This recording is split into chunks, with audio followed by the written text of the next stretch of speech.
Bonjour. On a déjà commencé cette série de composantes alimentaires et on a donné une introduction un peu longue pour vous parler, disons, des différentes composantes alimentaires, des groupes alimentaires, et on a rangé ça en groupes parce que les aliments qui se ressemblent, qui ont un peu plus ou moins les mêmes caractéristiques ou les mêmes composés forts, là on les a classés dans le même groupe. Et on commence par le premier groupe, on commence par le commencement qui sont les céréales. Donc les céréales, c'est la base de la nutrition humaine, ce n'est pas les viandes.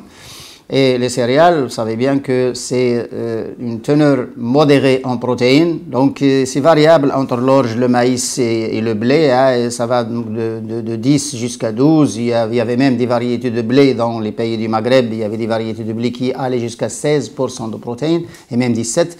Malheureusement, c'est des espèces autochtones qui ont disparu actuellement. On tourne avec quelques 3 ou 4 variétés qui sont des variétés transgéniques, malheureusement.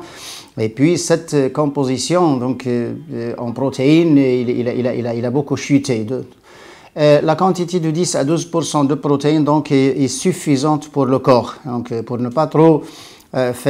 pour ne pas faire peur donc, aux gens et trop parler donc, de nutrition, l'homme a vécu avec les graines, il a vécu avec les céréales, donc des siècles et des siècles. Ce n'est pas maintenant qu'on a commencé à dire aux gens que sans viande on ne peut pas vivre. Ça, c'est la plus grande mensonge scientifique donc, du siècle dernier. C'est que lorsqu'on a dit qu'on ne peut pas vivre sans viande, alors que c'est faux. Avec les céréales, on peut vivre largement. Et quand on veut engraisser un taureau ou un animal, quand on veut l'engraisser, d'ailleurs, on donne les céréales, on donne le maïs. Et paradoxalement, on est en train de parler que les céréales sont insuffisantes. Il n'y a pas de lysine, il n'y a pas d'acide aminé, il n'y a pas de protéines. Enfin, il n'y a pas de protéines. Et puis le taureau qui fait une tonne et demie, on lui donne du maïs. Ouais, il y a des choses donc, qui doivent être corrigées. Et il faut arrêter quand même à parler n'importe quoi et à dire n'importe quoi parce que c'est un domaine qui a ses spécialistes et qui a ses chercheurs. Donc, les céréales, ils ont en commun l'amidon, ils ont en commun le sang, c'est-à-dire les enveloppes. Ils ont en commun un minéral très important qui est le chrome, et en anglais c'est chromium. Et ce chrome est appelé facteur GTF, c'est le glucose tolerance factor en anglais. Et actuellement, c'est donné comme, disons, des nano-éléments ou des produits pharmaceutiques, surtout pour les sportifs, hein, qui développent donc, la construction du corps, qui développent donc, la musculature du corps. Et on est en train de dire aussi des choses, que ce chromium, je ne sais pas quoi, il fait des miracles, il ne fait pas de miracles. Le chrome existe dans les céréales et le chrome existe engagé dans d'autres structures chimiques dans les céréales. Quand on le prend tout seul, il ne fait pas l'effet qu'il doit faire d'ailleurs lorsqu'il est pris avec d'autres minéraux et avec des vitamines bien sûr, et lorsqu'il est pris dans sa structure naturelle, chimique naturelle. Donc ils sont caractérisés par le chrome, il y a d'autres minéraux bien sûr, il y a le manganèse, il y a le magnésium, calcium, fer, il y a même le zinc, ils ont une bonne teneur en zinc les céréales. Mais on parle chrome parce que le chrome n'existe pas beaucoup dans la nature, mais existe comme source principale donc dans les céréales. Ils sont caractérisés par ce métal. Donc nous avons une teneur de protéines de 10 à 12% qui est une teneur, disons, très suffisante pour la nutrition humaine pour ne pas faire l'obésité. Il y a des gens qui continuent à dire que non, il y a moins de lysine, d'acide aminé lysine dans les céréales parce que la lysine c'est une caractéristique des animaux, etc. Mais il n'y a pas de protéines dans la nature sans lysine. Quand on parle quelque chose, donc il y a des chimistes, il y a des labos, il y a les structures quaternaires des protéines, l'engagement des acides aminés, il y a des protéines qui sont riches en phénylalanine, d'autres qui sont riches en acides aminés soufrés, comme le jaune d'œuf ou comme les légumineuses. Il y a des protéines qui sont riches en lysine, d'ailleurs les viandes, mais ça ne veut pas dire que les céréales ne contiennent pas de lysine. Ça, c'est faux. Et il faut quand même arrêter de dire ça. Tous les acides aminés existent dans les céréales. Bien sûr, à des teneurs différentes. Bon, il y a moins de lysine que les viandes, mais il y en a. Et puis, on a les enveloppes qui contiennent donc, ces phytoestrogènes et ces fibres. Malheureusement, il y a l'acide phytique, il y a les phytates, hein, c'est l'IP6, c'est l'inositol hexaphosphate, et c'est l'acide phytique qui chélate les minéraux, donc qui prend le fer, le calcium et le magnésium. Et c'est cette chélatation qui fait que le fer des céréales n'est pas absorbable. Ça vient de là. Et il fallait dire ça précisément aux gens, il fallait bien expliquer ça aux gens. Là, on a tout de suite dit que non, les minéraux des céréales, non, ils s'absorbent très bien lorsqu'on hydrolyse l'acide phytique par la levure acide, par le ferment naturel, par le ferment que l'homme a utilisé. Si on utilise la levure boulangère n'a pas de phytase. Et le pain qu'on fabrique avec la panification directe, c'est-à-dire avec la levure boulangère, c'est un pain où l'acide phytique n'est pas hydrolysé, où les minéraux sont chélatés et on n'absorbe rien. Si on enlève le sang de blé et on a la farine blanche, on a enlevé 70% des minéraux. Je ne sais pas pourquoi les gens ils parlent que le fer n'est pas absorbé, il n'y est pas. Lorsqu'on enlève le sang de blé, on enlève le fer, on enlève les minéraux. Donc on jette les minéraux, enfin on donne le sang aux animaux et ils se nourrissent mieux que nous. Et puis nous, on prend l'amidon et puis les quelques protéines donc, qui restent dans cette farine blanche, il n'y a rien. Et quand on enlève le sang de blé ou l'enveloppe du riz, ou même, disons, actuellement on est en train aussi d'enlever le sang donc, de l'avoine, on élimine 70% des minéraux et quelques 70%, on peut même éliminer plus. Ça dépend d'ailleurs de la façon dont on enlève, ça dépend de la technologie qui permet d'enlever donc, ces enveloppes. D'autant plus actuellement avec les méthodes d'écrasement nouvelles, dans les minoteries, avec les sasseurs et les planchistères et avec le taux de release, le taux de récupération maximale. Actuellement, on élimine pratiquement plus de 80% avec la technologie moderne, plus de 80% des minéraux, des fibres et des vitamines, il n'y a rien. Et c'est là, il faut quand même parler précision. Donc, il faut faire du pain complet. Il ne faut pas enlever le sang de blé et on a les minéraux. On a le fer, on a le magnésium, on a le calcium, on a tous les minéraux, même le phosphore, on a le zinc, on a le chrome.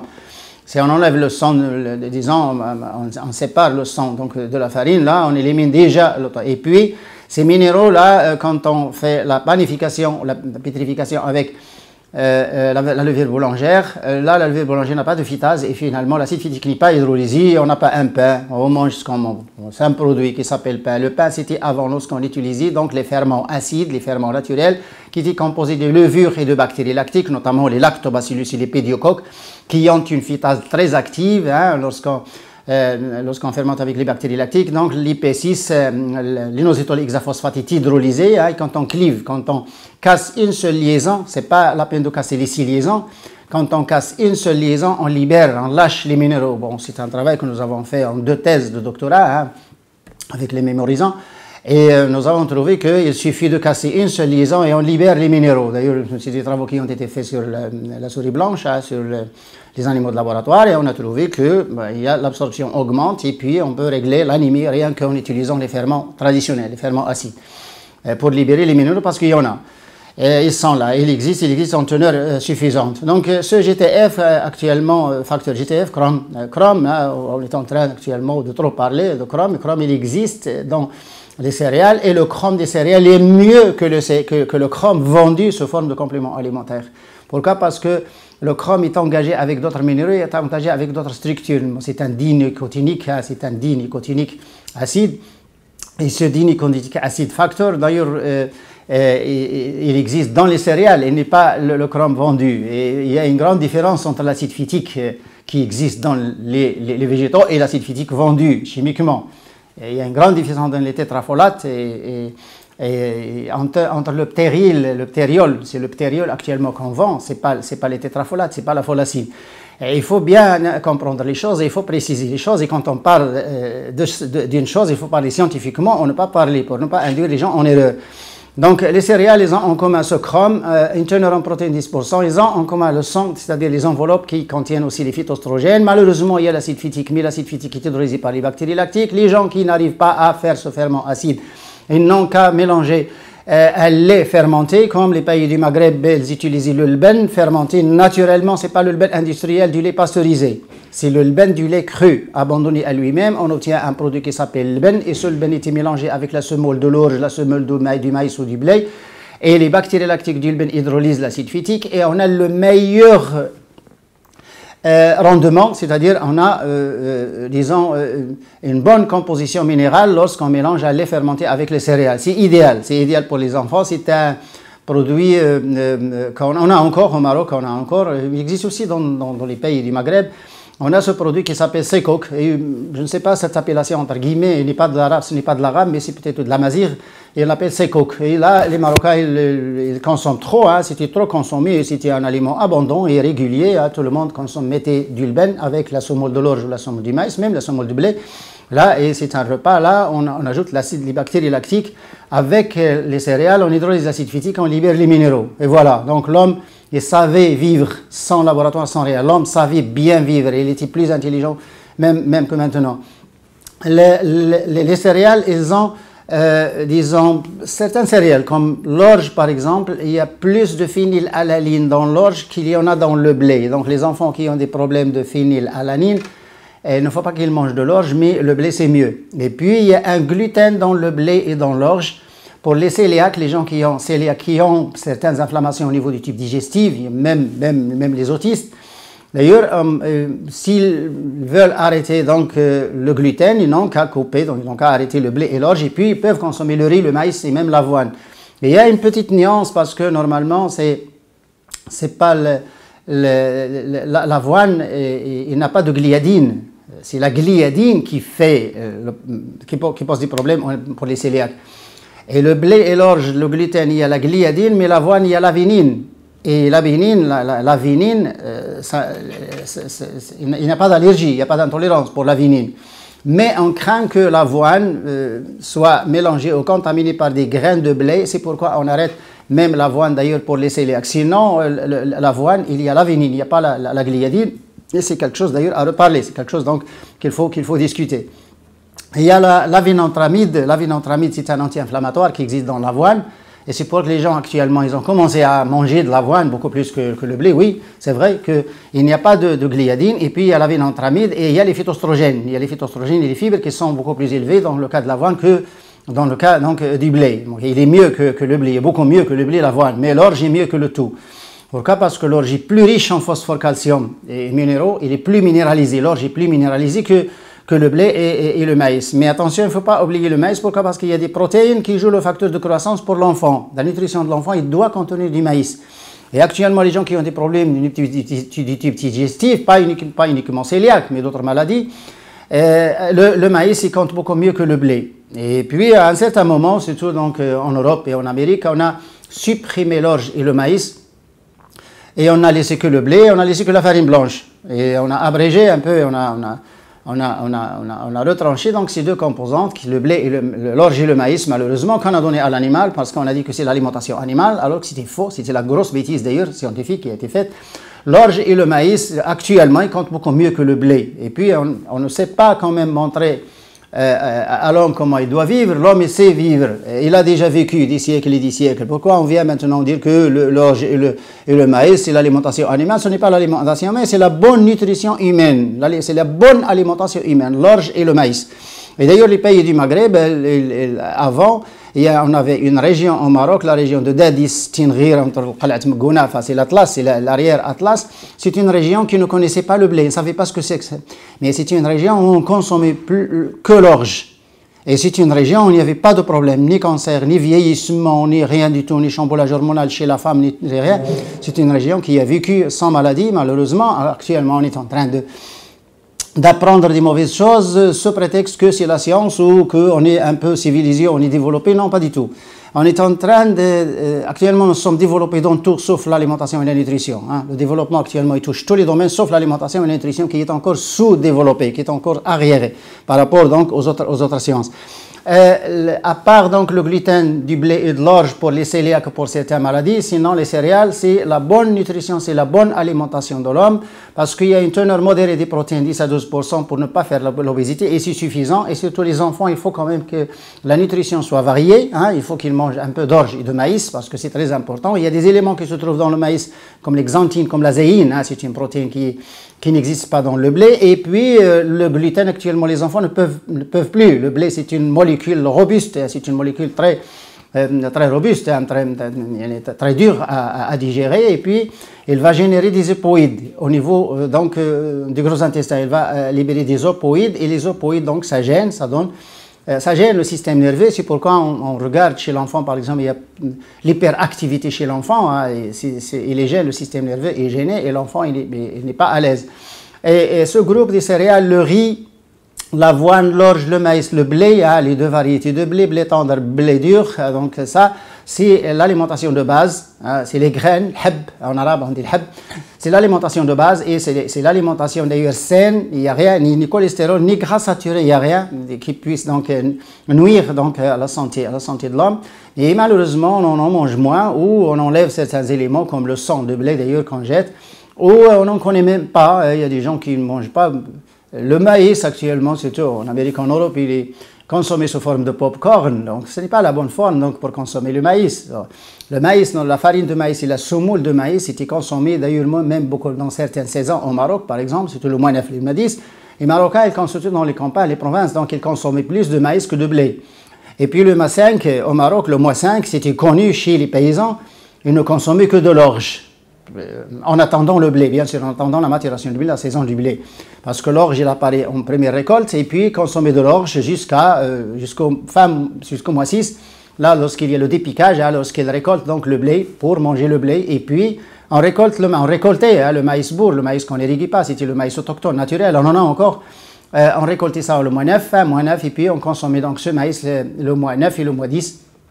C'était trop consommé, et surtout l'hiver. L'hiver, on consommait beaucoup plus de maïs. Malheureusement, donc, ces coutumes et ces habitudes alimentaires, ils ont commencé à disparaître. Et malheureusement, vous voyez, c'est les diabétiques actuellement, la farine blanche. Oui, la farine blanche est mauvaise aux diabétiques. Pourquoi? Parce qu'il faut un apport de fibres. Les diabétiques, il leur faut les fibres. Et lorsqu'on enlève le sang de blé, la farine ne convient pas. Donc, mais l'orge, il convient pour les diabétiques. Le maïs aussi, le maïs, il y a du glucose, attention, le maïs, il y a beaucoup plus de sucreries, mais l'avoine et l'orge, le riz, il convient bien pour les cancéreux, pour les diabétiques, pour les hypertendus, pour les cardiaques et tout ça, hein, c'est la bonne alimentation.